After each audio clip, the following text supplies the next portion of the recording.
Ela entrou com sacolas, um buquê de flores murchando suave na ponta dos dedos e uma receita dobrada no bolso. O corredor estava do mesmo jeito de sempre. O tapete acinzentado que mastigava o som dos passos, uma fita de lavanda presa na maçaneta do armário onde Issa guardava seus lápis. Marin deixou as chaves sobre a mesa e antes mesmo de soltar o ar do dia, percebeu um perfume que não era o dela. Um traço doce, quase cítrico, que se misturava com o cheiro da lavanda como uma infidelidade silenciosa. Não era o odor, nesse primeiro instante, que a atingiu com todas as palavras do título que qualquer manchete poderia escrever. Foi um detalhe mínimo, a tampa de um frasco de hotel, metálica e leve, semi-escondida sobre o canto do abajur no criado mudo. Junto, um cartão dobrado com um logotipo discreto e o lençol da cama puxado de um jeito que não condizia com a ordem que Léo gostava de manter. Nada explícito. Muito, porém, o suficiente para dizer que ali havia um outro mundo que não deveria estar entre aquelas paredes.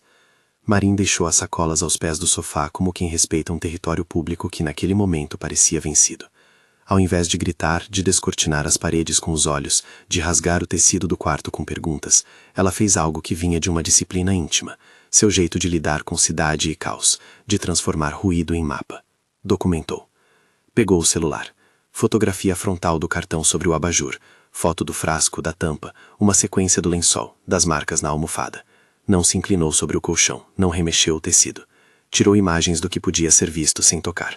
Abrindo a bolsa, tirou um caderno, capa de tecido azul, e começou um log. Hora, local, descrição objetiva. 14h32, sala/quarto principal.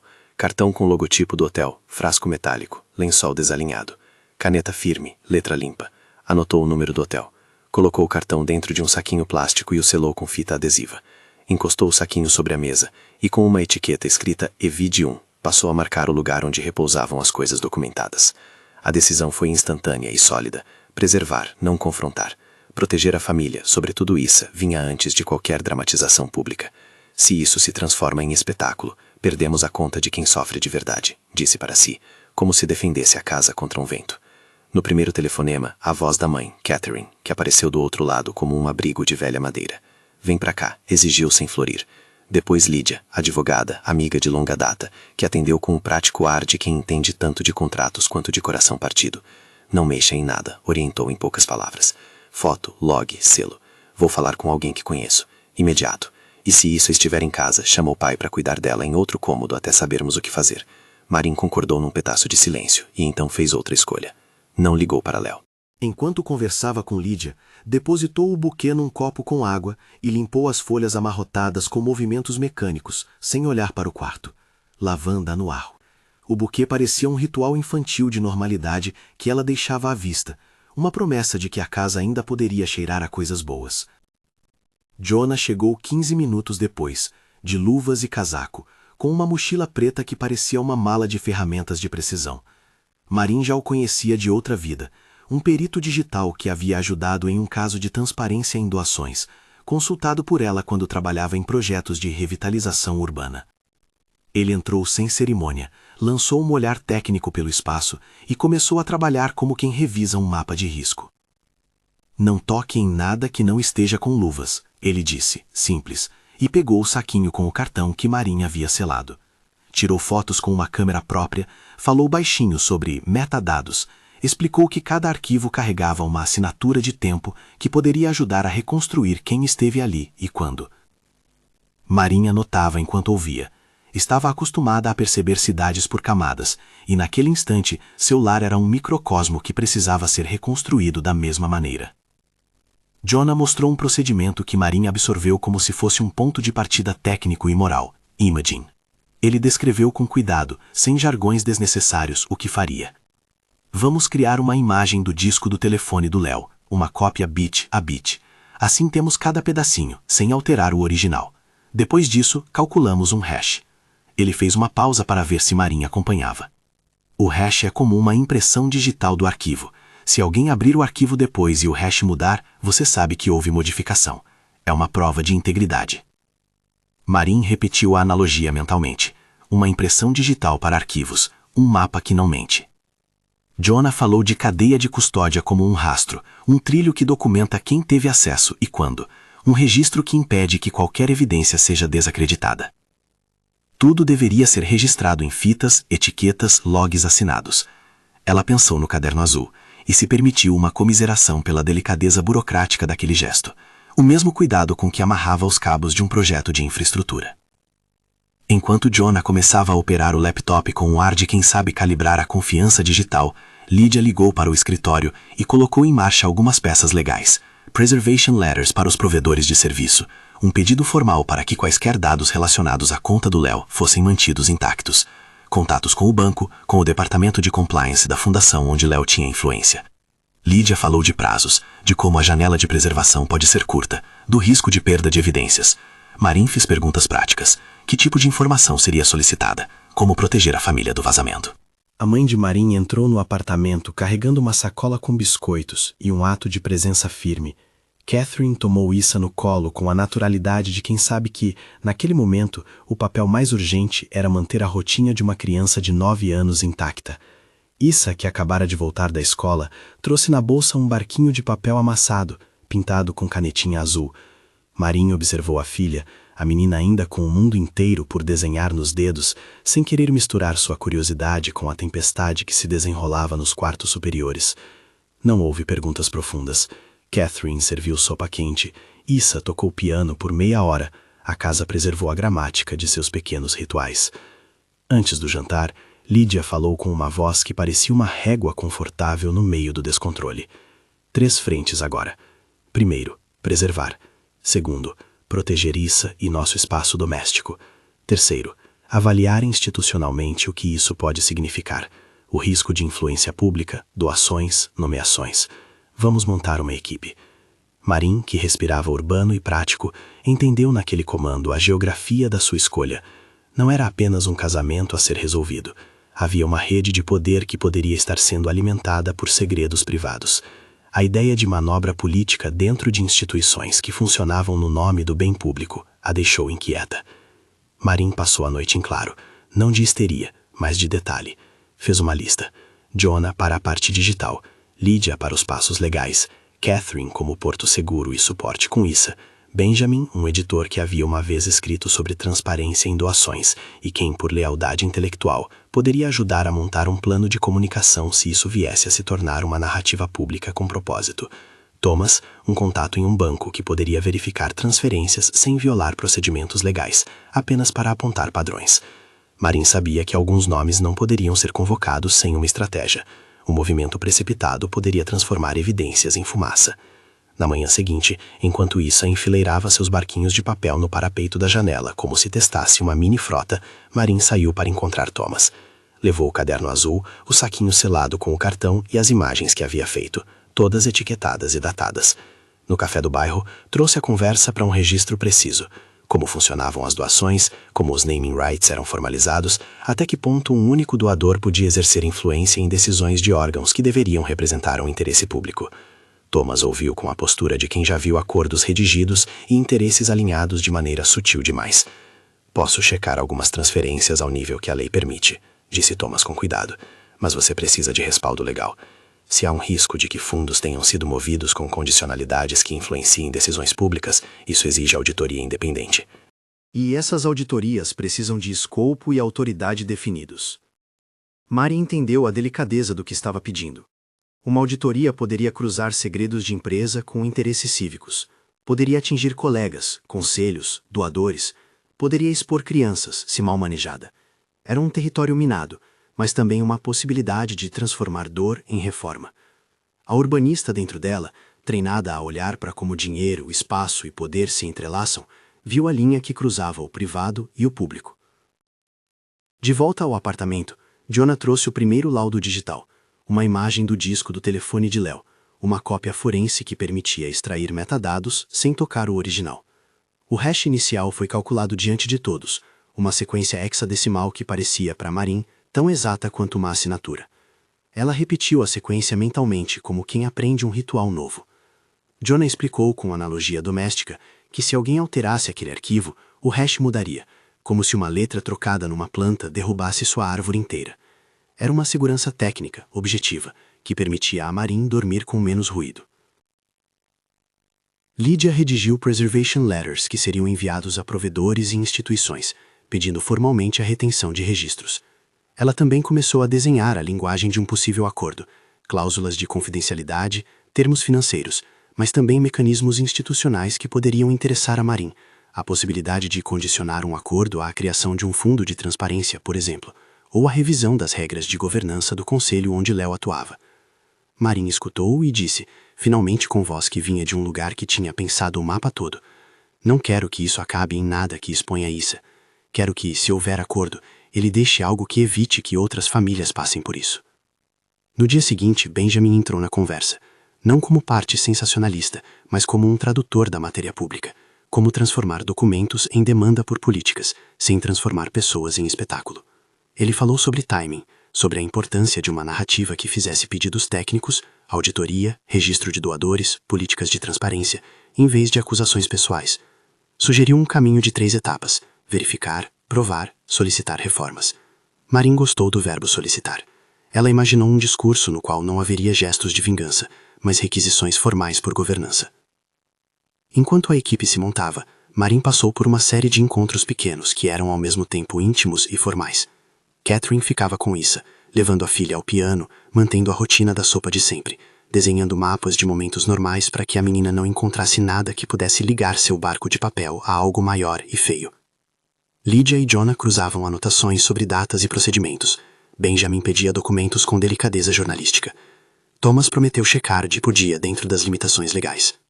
Marin anotava cada movimento, como se soubesse que cada linha do caderno azul poderia, em breve, virar peça de processo, prova ou semente de reforma. Houve um momento, pequeno, seco, em que a pragmática Marin precisou lidar com o humano Léo sem confrontação direta. Lydia sugeriu um protocolo, uma carta enviada ao advogado de Léo, informando que havia preservação de provas e solicitando cooperação para a preservação dos dados. Era um aviso técnico, não uma acusação pública. O objetivo era manter portas abertas para a negociação, sem sacrificar a integridade das evidências.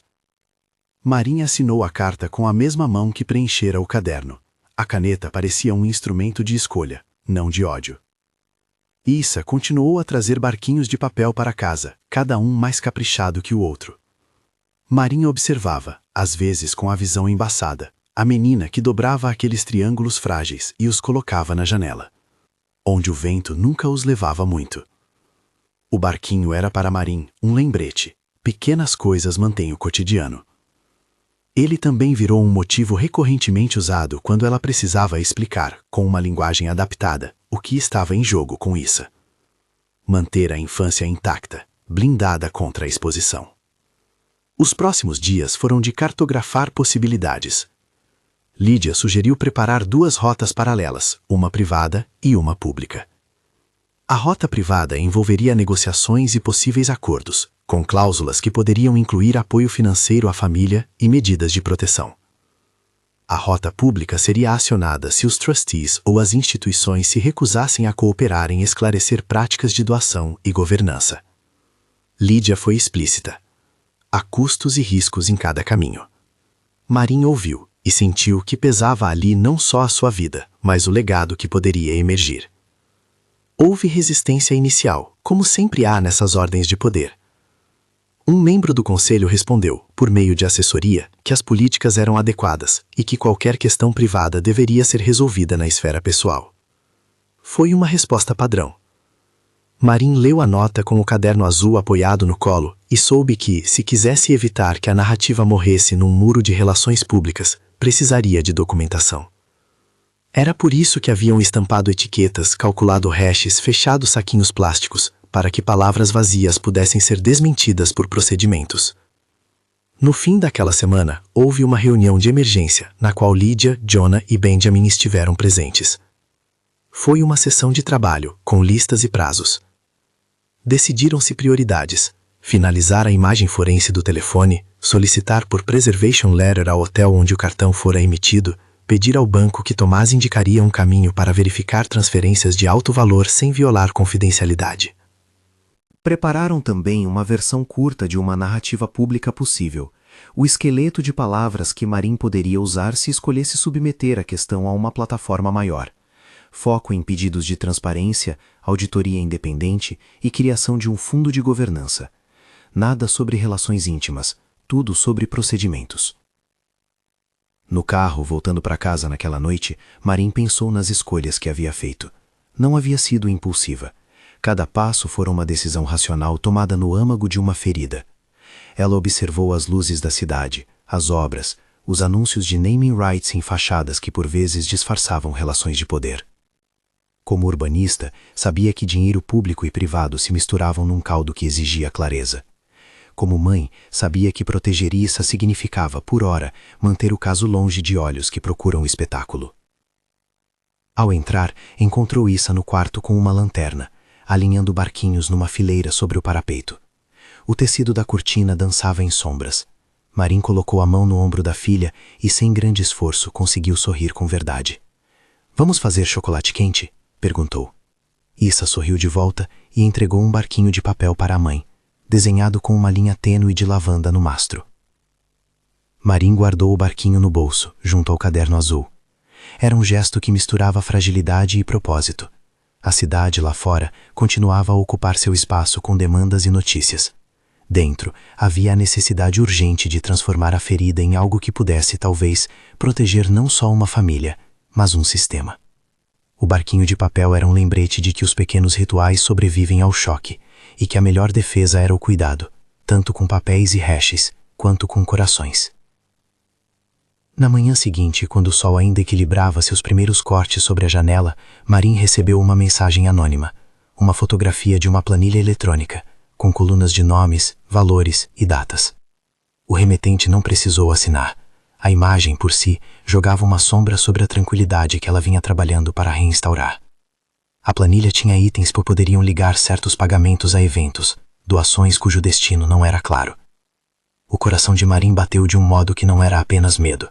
Era o ritmo de alguém cujo mapa começava-se a desenhar. Lydia entrou em ação.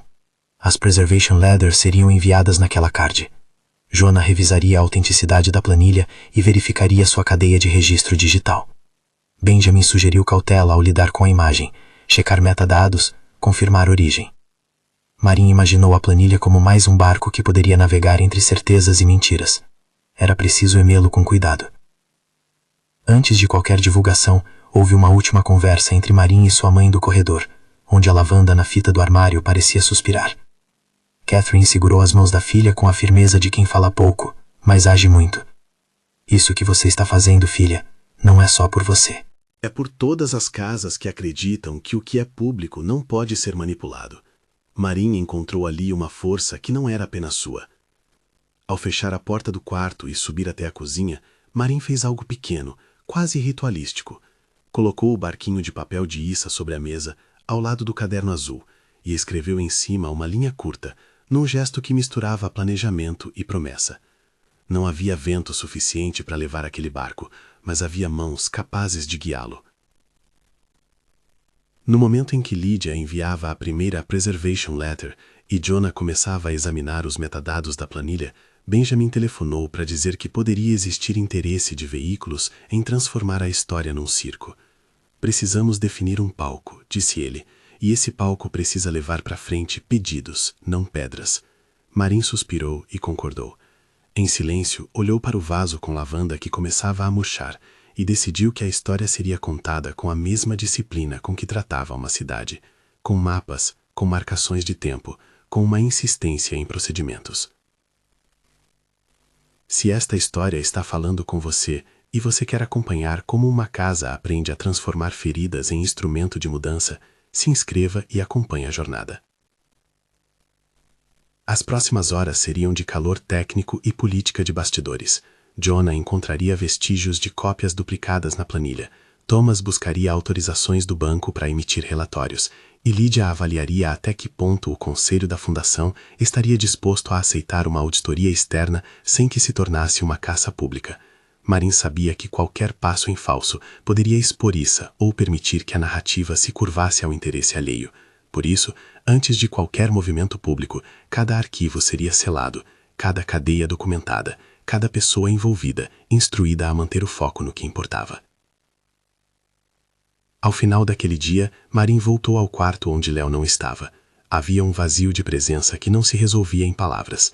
Em vez de preencher o espaço com acusações, ela alcançou o caderno azul, abriu uma nova página e começou a desenhar uma lista de demandas.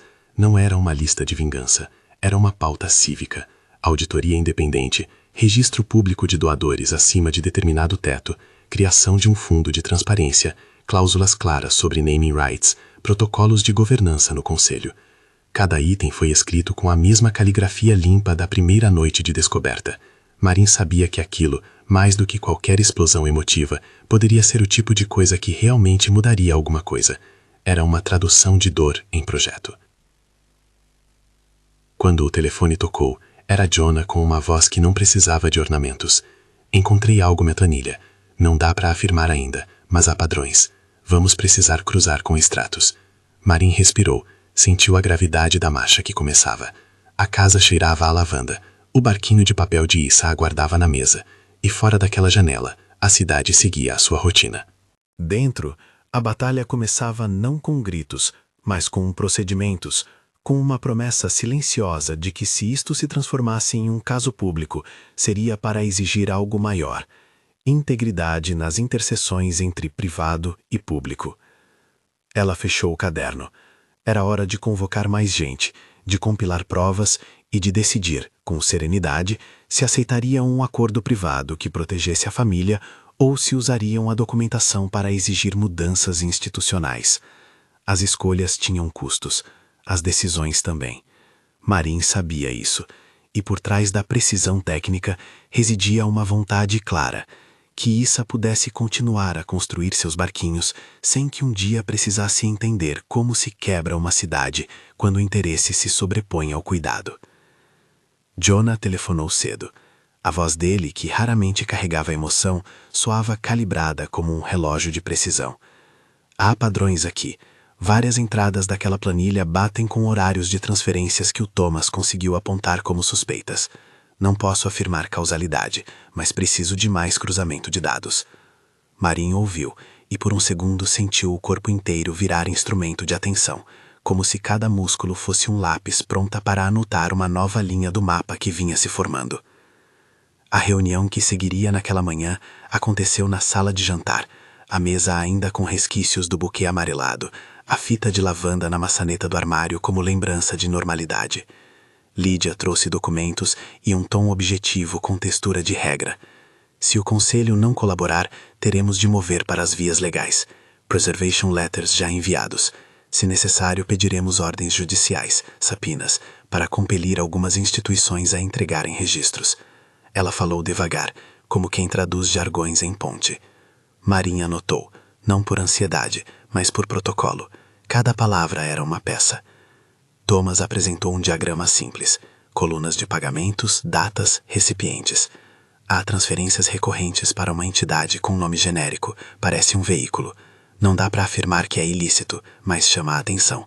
Precisamos de autorizações legais para requisitar extratos detalhados. Jonah acrescentou que a planilha continha sinais de manipulação, duplicações, cópias, versões salvas em horários estranhos. A trilha digital existe, mas precisamos garantir que seja preservada e validada. O próximo passo é um relatório de autenticidade e, se concordarem, um pedido formal para o tribunal quando necessário. A integridade da cadeia é o que vai manter tudo admissível. Benjamin, já acionado para desenhar a ponte entre técnica e público, pediu calma e foco. Não queremos que isso vire um escândalo pessoal. A narrativa tende a apontar para políticas, para processos. Se vazarmos detalhes íntimos, perdemos a chance de transformar isso em reforma. Lídia assentiu. Podemos negociar, mas se houver oferta de acordo que vise apenas calar, sem medidas institucionais, recusem. Marin segurou a caneta e escreveu 3 palavras no caderno azul: proteger Issa, exigir auditoria, criar legado. A lista parecia um mapa de metrô, linhas paralelas que precisavam se encontrar em uma estação. Nos dias seguintes, a rotina se tornou uma alternância entre reuniões formais e rituais domésticos que tentavam manter a menina pequena. Catherine cozinhava, levava Issa às aulas de piano e repetia a mesma história curta ao seu neta. Casas são feitas de cuidados, não de segredos. Dr. Amir entrou no quadro com voz calma, orientando como falar com Issa. Nunca force uma explicação de adultos. Proteja a sensação de segurança. Use rotinas para ancorá-la. Perguntas abertas, linguagem simples. A casa está segura. Mamãe está cuidando. Ele sugeriu que Marin criasse um vocabulário de segurança para explicar eventual exposição. Se algo surgir nas notícias, diga que a família está cuidando e que os adultos tratam o assunto. Não é preciso mais que isso. Marin seguiu a recomendação, e cada vez que a filha lhe ofegava uma curiosidade sobre quem visitara a casa, ela devolvia pequenas imagens. Lembra do barquinho? Hoje a gente faz chocolate quente e dobra 2 barcos juntos. A mãe manteve a lição de Dr. Amir como uma espécie de ar-condicionado emocional. Funcionava. Enquanto isso, o trabalho técnico avançou. Jonah apresentou um laudo preliminar, com uma linguagem técnica que Lydia pediu para traduzir para Marin em termos de uso cotidiano. Ele explicou. Fizemos imaging do telefone e do laptop. Imaging é como uma cópia exata de um disco rígido, bit por bit. Nada do original é alterado. Depois disso, geramos hashes para cada arquivo. Pense no hash como a impressão digital do documento. Se alguém abrir e alterar o arquivo, a impressão digital muda. É uma proteção contra a manipulação. Marin repetia mentalmente. Cópia bit a bit, hash, cadeia de custódia. Jonah abriu um envelope com etiquetas assinadas e descreveu a cadeia de custódia como uma corrente de assinaturas. Quem recebeu o envelope, quando recebeu, quem guardou, em qual cofre.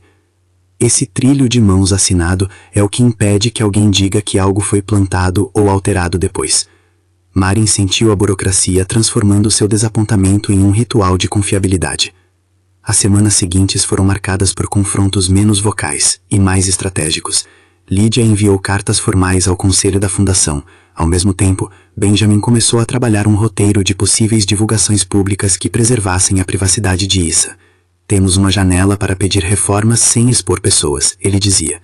Se conseguirmos que o auditor independente mencione irregularidades de governança, as coisas mudam a favor do público sem transformar a casa em um espetáculo. Houve tentativas de silenciamento. Um advogado ligado ao conselho telefonou oferecendo um acordo financeiro generoso, confidencial, em troca de um compromisso de silêncio sobre qualquer questão pessoal. O argumento foi simples: preservar as reputações, manter as doações e evitar escândalo. Lydia ouviu sem rebater as emoções que poderiam existir por trás da proposta, e, depois de desligar, disse com firmeza: essa é a oferta padrão.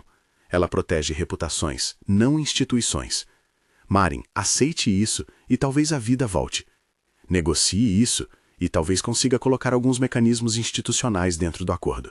Ou recuse e vá a público com tudo o que temos. São 2 caminhos distintos. Marin pensou tanto na privacidade de Issa quanto na possibilidade de que o fundo e os trustees continuassem operando como sempre. O dilema era moral e prático. Na noite em que recebeu a proposta oficial de confidencialidade, Marin dobrou, com a calma de sempre, um barquinho de papel junto a Issa. As mãos da menina eram mais ágeis, já sem a pressa de quem precisa consertar um livramento.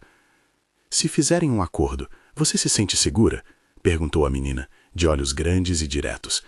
Marin engoliu a verdade que poderia cortar e respondeu: às vezes o que protege é uma escolha difícil, e eu quero que você esteja segura. No caderno azul ela escreveu: conferir termos, proteção de Issa, mecanismos institucionais, fiscalização real.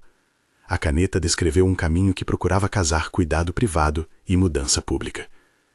A decisão sobre o palco veio quando Lydia sugeriu um terceiro caminho: usar um evento programado pelo Conselho, um gala de filantropia, onde o foco é a governança, como plataforma para exigir medidas técnicas sem expor intimidades pessoais. Você pode fazer um pedido institucional ao vivo, auditoria independente, registro público de doadores acima de um teto e um fundo que reforce transparência. Se o Conselho se recusar, teremos a prova pública da resistência. Benjamin apoiou. É um campo neutro. Eles convidam os doadores. Nós pedimos processos. A imprensa entenderá porque falamos de instituições, não de casamentos. Marin pensou sobre tomar o palco público. Em seu trabalho, falar em prazos, financiamento e projetos significava traduzir interesse coletivo em regras transparentes. Pegar um microfone naquele contexto não soaria como vingança, soaria como urbanismo aplicado ao campo das relações institucionais. Ainda assim, havia um puxão íntimo. Enfrentar o homem que a traíra em uma plateia onde ele figurava como um pilar era pedir que o privado saltasse ao público.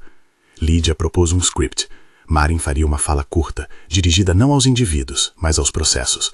O auditor independente faria a verificação técnica dos fatos e apresentaria as solicitações formais. Tudo isso seria preparado para não ferir a criança. Os ensaios foram meticulosos. Lídia e Benjamin passaram horas refinando o tom das frases. Benjamin insistia em evitar qualquer menção a nomes. Se eles não cooperarem, faremos um pedido formal de auditoria. Se eles cooperarem, vamos trabalhar num acordo que seja público quanto às medidas institucionais e privado quanto às vidas pessoais. Marin leu o texto repetidas vezes até que as palavras lhe coubessem no corpo com a mesma naturalidade com que amarravam um cadarço. Dr. Amir preparou um script simples para que ela pudesse voltar para casa e dizer a Issa: a mamãe falou sobre regras para que mais casas não precisem passar por isso. A linguagem era intencionalmente enxuta. O gala aconteceu numa noite fria. A cidade com as luzes esticadas como fitas. O salão estava repleto de rostos formais. Conselheiros, doadores, curadores. Marin entrou com um vestido simples, uma das últimas flores de lavanda discretamente presa ao pulso por Catherine. Havia um rumor, algumas pessoas cochichavam, mas a atmosfera era de cerimônia. O auditor independente, uma profissional neutra escolhida pela equipe para assegurar imparcialidade, apresentou um veredito técnico. Havia elementos suficientes para justificar uma auditoria independente dos registros de doações e contratos associados a naming rights e concessões. Ela delineou de forma factível o escopo da investigação: revisar contratos, examinar transferências e políticas de governança. Seus termos eram claros e procedimentais. Não havia espetáculo em sua voz, apenas autoridade. Quando a palavra foi de Marin, ela falou com a voz que já vinha do caderno azul. Clara, medida, quase austera. Disse que falava como cidadã e como mãe, e que não procurava públicos juízos de caráter, mas solicitações de processo. Pediu publicamente 3 coisas: auditoria independente com acesso a documentos pertinentes, criação de um registro público de doadores acima de um certo teto, e a constituição de um fundo para financiar práticas de governança e programas de mentoria em integridade institucional. Não falou de traição, nem evidenciou rancor. Falou de mecanismos, falou de cidades, e de como dinheiro e espaço se misturam, e por isso pediu políticas que pudessem preservar confiança. A reação foi mista. Alguns conselheiros, endereçados por palavras, sorriram com diplomacia. Outros se mostraram tensos. Houve um murmúrio contido quando uma assessoria anunciou que a solicitação seria discutida. Léo permaneceu em algum lugar entre a plateia e a porta. Não subiu ao palco. Não houve confronto público. O que atentou foi a clareza de Marin. Pediu estrutura e regras, não vingança. Para quem assistia, a cena sugeriu que a parte mais importante não era quem havia falhado, mas como a instituição reagiria. As negociações que se seguiram nos dias posteriores foram densas. Alguns membros do conselho empenharam-se em limitar o escopo da auditoria. Outros, preocupados com reputações, tentaram convencer Marin a aceitar um acordo privado que prometia compensações à família e confidencialidade total. Lídia, com a frieza de quem conhece o terreno legal, traçou alternativas. Aceitamos um acordo confidencial apenas se vier atrelado a cláusulas executáveis para reformas institucionais, condições claras, prazos e auditor externo com poderes de relatório. Sem isso, recusamos. Benjamin trabalhou com a imprensa para manter a narrativa técnica. Toda a matéria focaria em pedidos de auditoria e em políticas propostas.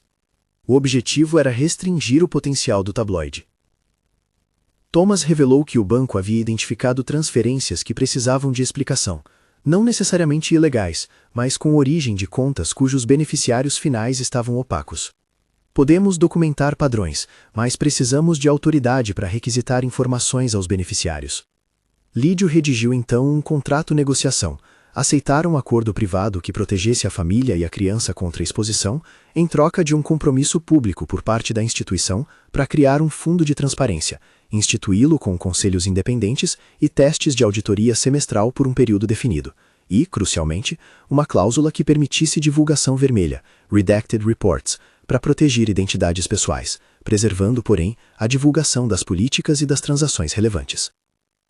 A oferta foi feita em sua forma mais pragmática nas reuniões de mesa com advogados do conselho acompanhados por Lídia. Seremos claros, aceitaremos uma cláusula de confidencialidade que preserve intimidades pessoais e termos financeiros privados entre as partes, desde que haja medidas institucionais públicas e executáveis, com auditor independente e participação de um comitê de revisão externa, disse Marin com a caneta repousando sobre o caderno azul. A resposta demorou. Havia negociações internas, telefonemas, consultas a doadores maiores. Alguns conselheiros desejavam uma saída rápida, outros estavam dispostos a aceitar reformas para preservar a imagem institucional a longo prazo. Os termos finais do acordo, delineados após semanas de negociações, não eram uma vitória total para ninguém. Não havia admissão de culpa por parte de qualquer indivíduo. Havia, porém, um conjunto de medidas tangíveis, a criação de um fundo de transparência financiado por contribuições iniciais da própria instituição, um registro público padronizado para doadores cujas contribuições superassem um teto acordado, auditorias independentes com relatórios públicos redigidos de modo a proteger identidades pessoais sensíveis, a revisão dos processos de concessões e de naming rights e a instituição de um comitê de governança com representantes independentes, incluindo um auditor neutro e um especialista em compliance que Lídia ajudou a selecionar. Como parte do acordo, a instituição também se comprometeu a financiar um programa de mentoria em governança para jovens profissionais, com ênfase em transparência e ética, um projeto que Marin, como urbanista, valorizou e ajudaria a orientar. Haveria ainda financiamentos destinados a preservar a privacidade da família, suporte psicológico e material para Issa, cláusulas específicas de confidencialidade sobre aspectos íntimos e medidas para garantir que as comunicações sobre o caso fossem reguladas. Lídia negociou as garantias de execução, prazos, penalidades e métricas.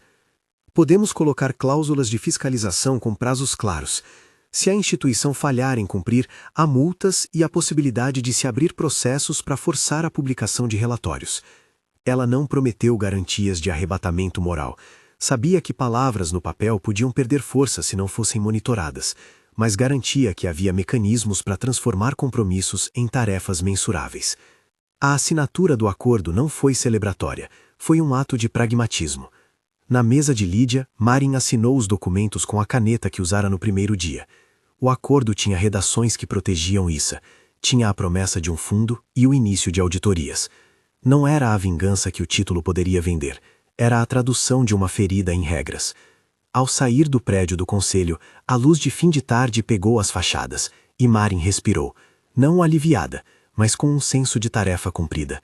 Havia algo de novo a vigiar. Os meses seguintes foram de implantação e vigilância. O auditor independente, uma firma externa escolhida de comum acordo, começou a mapear documentos, contratos e transferências. Jonah trabalhou lado a lado com os peritos do auditor para validar os procedimentos digitais.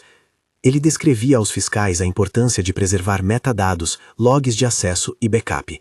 Sem os metadados, você tem um documento solto. Com a trilha digital, você tem contexto. Quem acessou, quando, de qual IP.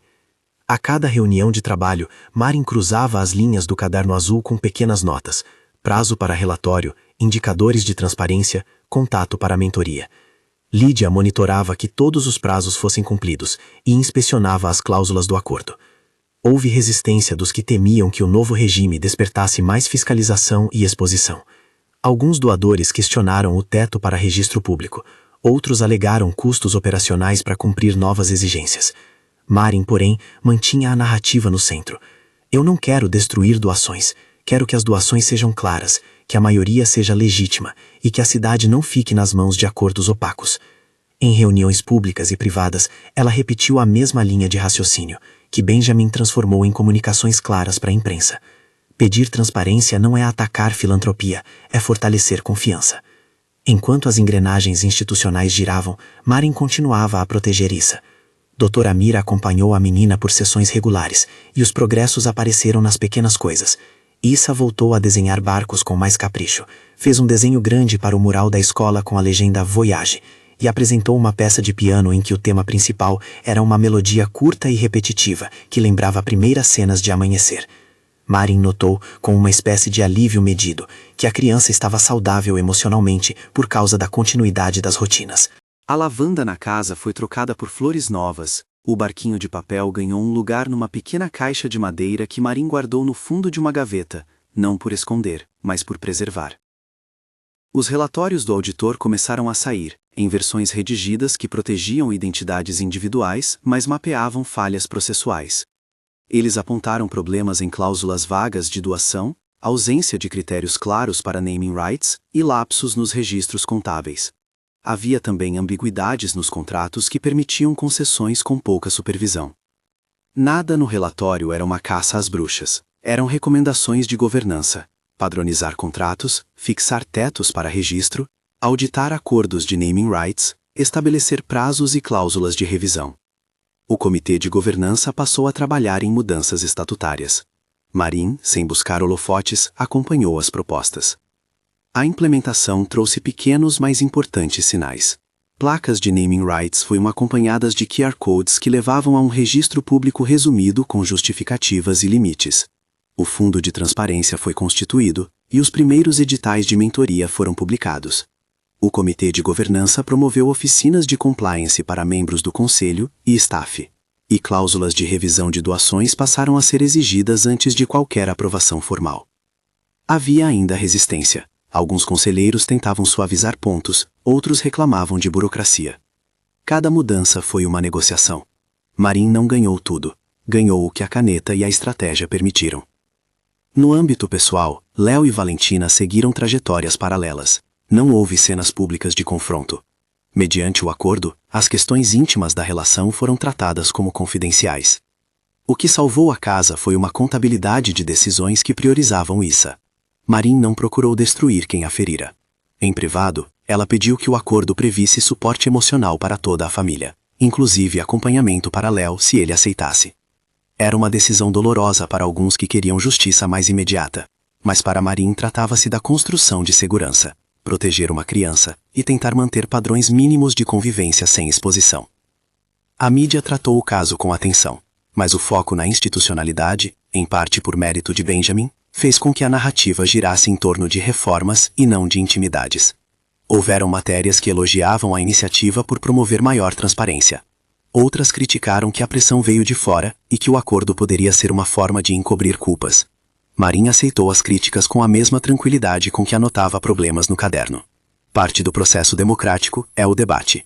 Ela tinha consciência de que mudanças políticas e culturais levam tempo, e que compromissos no papel precisam de olhos vigilantes. Lídia manteve as cláusulas de fiscalização ativas. Em uma reunião trimestral, apresentou um relatório de cumprimento. O fundo foi criado, o registro público estava operacional com a mecânica do QR Code, as obrigações de auditoria estavam em curso.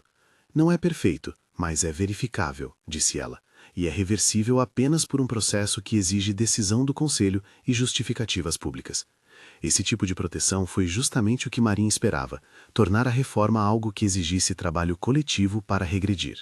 O programa de mentoria financiado pelo fundo começou a produzir resultados discretos. Jovens profissionais participaram de oficinas sobre ética, compliance e projetos comunitários. Um dos primeiros mentorados foi orientado por Marin em um projeto que buscava requalificar calçadas e travessias em bairros periféricos, uma pequena vitória que Marin celebrou internamente como a tradução prática de seu ofício. A ideia de que recursos deviam sempre passar por uma verificação pública para garantir impacto social atravessou seu trabalho como urbanista e ganhou corpo em projetos visíveis, um cruzamento refeito, placas com explicações acessíveis e um esforço para que naming rights tivessem critérios técnicos e sociais claros. Em casa, as rotinas se reestabeleceram na delicadeza de quem reforma o cotidiano. Issa continuou a enfileirar barquinhos de papel no parapeito da janela. Marin mantinha a caixa onde guardara o primeiro barquinho que ganhara daquela filha. As plantas de lavanda foram replantadas em vasos novos, e o cheiro tornou-se um lembrete de que o lar exige cuidados pequenos e constantes. Houveram tardes em que Marin e Issa dobraram barcos juntas, e a menina aprendeu a dar um nome para cada um: o navegante, a coragem, o pequeno professor. Marin ria e entendia que aquilo era um modo de dar na ativa a cura. Ao completar um ano desde a descoberta, algumas mudanças já eram visíveis.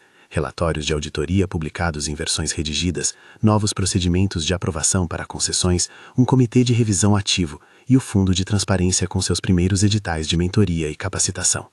Havia resistências remanescentes, sim.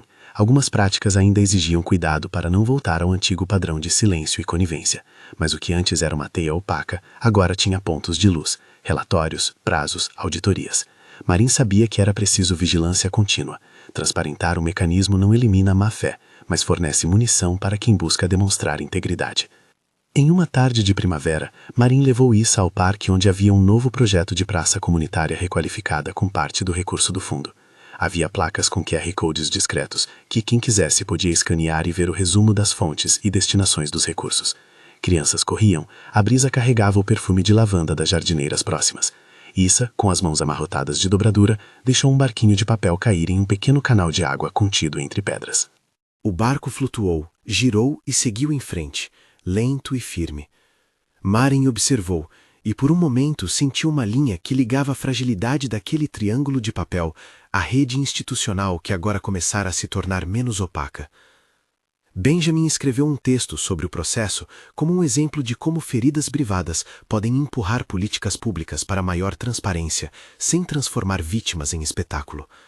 Lídia, sempre prática, continuou a fiscalizar a implementação dos termos. Jonah mantinha os arquivos e as cópias forenses acessíveis para qualquer auditoria futura. Catherine ia às aulas de piano de Issa com regularidade, e Dr. Amir dizia que o progresso emocional da menina era sólido. Essas proteções foram tratadas como parte do acordo social, o cuidado que se devia à infância. Maren não buscou revanche. Nunca fora esse seu modo. O que procurou foi tornar a dor em uma arquitetura de proteção. Olhou para o barquinho de papel que flutuava e pensou nas muitas rotas que se seguem quando uma cidade ou uma casa exige clareza. Contratos, registros, auditorias públicas, políticas, educação. Não eram gestos heróicos, mas uma série de medidas técnicas que juntas podiam diminuir a probabilidade de outras pessoas atravessarem a mesma dor. Meses depois, no quintal da casa, Maren pendurou uma pequena placa de madeira que Issa pintou. Cuide. Era uma lembrança para a família, um lembrete de que todo cuidado corrige falhas. Ao lado colocou um vidro pequeno com ramos secos de lavanda. No bolso do casaco guardava o caderno azul, agora mais cheio de anotações sobre políticas, contatos e observações íntimas. Abriu uma página e encontrou a lista original. Preservar, proteger Issa, avaliar institucionalmente. Fechou os olhos por um instante e sentiu que, apesar de tudo, a decisão de documentar na primeira noite havia sido o gesto que permitira o resto. A história que o título prometera em manchetes sensacionais, a cena de um marido e uma amiga num leito alheio, ficou reduzida, nos papéis, a evidências seladas e procedimentos técnicos.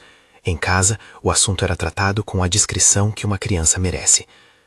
Na esfera pública, o caso gerara mudanças modestas e institucionais que poderiam, com empenho coletivo, crescer em algo mais robusto. Maren sabia que nem tudo estava resolvido. Sabia que processos se renovariam e que o caráter das instituições ainda precisava de vigilância. Mas via no barquinho de papel que Issa deixava na água uma imagem do efeito que um pequeno gesto ordenado pode ter, um objeto frágil, guiado por mãos firmes, atravessando uma corrente que agora tinha menos zonas de sombra. Certa manhã, ao caminhar pelo bairro com Issa e Catherine, Maren notou uma placa nova numa praça próxima com um QR Code. Quando escaneou, abriu-se uma página pública com a explicação do recurso, origem, destinação e critérios de governança. Havia também um link para programas de mentoria e educação cívica. Ali, entre o zumbido urbano e o cheiro de lavanda, Maren sentiu que o segredo inicial se transformara em uma oportunidade de reforçar a confiança pública. Não fora uma vingança dramatizada, fora trabalho paciente e contínuo. Issa, no banco ao lado, amarrou um barquinho de papel no dedo como se fosse uma pequena joia. «Mamãe, e se a água levar o barco muito longe?» perguntou. Maren sorriu e respondeu com a mesma linguagem que usara em suas decisões. «Então teremos de construir mais barcos e mais canais, para que nenhum deles se perca sozinho». A menina entendeu como quem sabe dobrar um papel. Cada vinco é uma escolha. Maren apertou a mão de Catherine e olhou para a cidade, que continuava a se mover com suas obras e anúncios, mas que agora tinha um punhado de novos procedimentos para moderar o poder do que antes circulava opaco. Ao encerrar o dia, Maren voltou para casa e guardou o caderno azul no fundo da gaveta, junto à caixa de madeira onde estava o primeiro pequeno barquinho. Antes de apagar a luz, passou a mão na fita de lavanda que ainda pendia na maçaneta. O cheiro seguiu por um instante como trilha sonora de uma casa que aprendia a transformar um choque em uma arquitetura de cuidado. Do lado de fora, o rumor urbano continuava. Do lado de dentro, havia disciplina e pequenas vitórias. A manchete sensacional podia atrair olhos, dar manchete, vender papel. Mas o que ficara e o que Maren queria alegar eram procedimentos, arquivos, auditorias e um fundo que permitisse que futuros barcos de papel navegassem com menos perigo. No final, não era a exposição que definia o resultado, mas a insistência em traduzir dor em medidas que protegessem casas e instituições. E enquanto isso crescia dobrando seus barcos, Marin sabia que aquilo era a melhor resposta: ensinar a construir rotas seguras para que nenhuma criança precisasse sentir o peso dos segredos dos adultos. Se este caminho falou com você, no fim do vídeo há links úteis na descrição para recursos sobre proteção infantil, documentação e transparência em doações institucionais, lugares onde é possível encontrar apoio e informação para agir com segurança e responsabilidade.